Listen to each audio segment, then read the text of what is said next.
నేను ఆఫీస్ బయట, అది కూడా రెంటెడ్ ఆఫీసు, ఇల్లు ఎక్కడో మెహదీపట్నంలో ఉండింది, ఆ రెంటెడ్ ఆఫీస్ బయటకు వచ్చాను.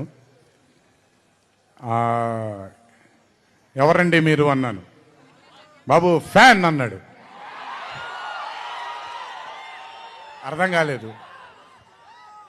ఏంటి ఫ్యానా అన్నాను. అవును బాబు, మీరంటే పడి చచ్చిపోతానన్నాడు. ఒకటే సినిమా కూడా ఇంకా రిలీజ్ అవ్వలేదు, అప్పుడే ఏంటి అన్నాను. ఏమో ఇతనే ఫస్ట్ వచ్చింది.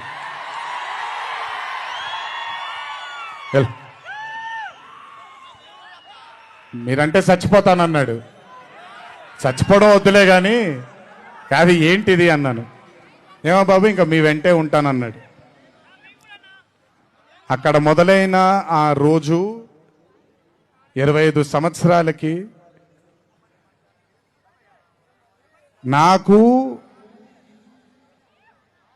ఎనలేని సరిపోనంత ప్రేమ ఇచ్చే ఇంతమంది అభిమానులు దొరకడం నిజంగా ఇది పూర్వజన్మ సుకృతమే.